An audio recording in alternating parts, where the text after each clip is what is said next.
The central bank bond issue and the saga surrounding a certain questionable bond issue was discussed on the Newsline program this morning. Not satisfied of the February 2015 bond, they repeated the same thing with such audacity in March of this year. Who's responsible, Mr. Usripal, for allowing this person and that administration, that management team to carry on regardless? You know, it's very strange. The moment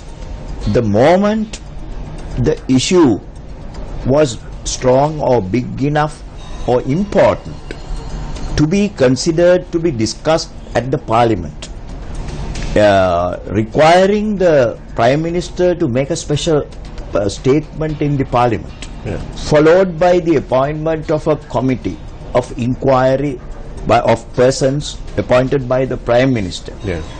Still again further followed by a COPE inquiry.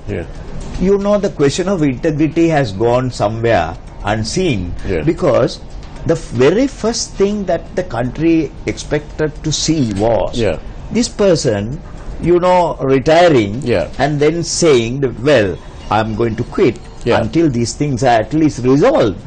Nothing of the sort happened.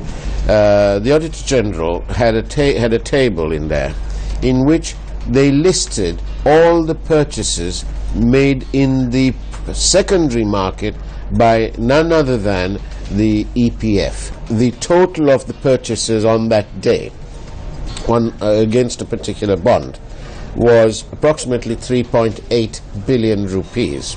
Now, out of that, the EPF, and it also listed where the EPF bought these from, and out of that 3.8 billion, it was nearly 2.4 billion came from the company who is at the epicenter of this sad and expensive for the country saga, perpetual treasuries. I say that with full responsibility because I have seen it. There are some who say that a certain prominent political party benefited directly and or indirectly by this bond saga. Finding money for electioneering, but finding money for political work is also part of the game. It is true that the Auditor General has made this statement, but Auditor General has made this statement only in one context. He has gone into the figures, he has gone to see where this has ended up, where these bonds have finally ended up. They have ended up in the Employees Provident Fund, which is public money, which is the money that is belonging to the workers of this country, where we are very much concerned. But the Auditor General, it's not within his purview to examine how an attempt was made at the beginning of this game to convert and to segregate the functions of the Provident Fund, also taking it away from the central bank and converting it to a fund.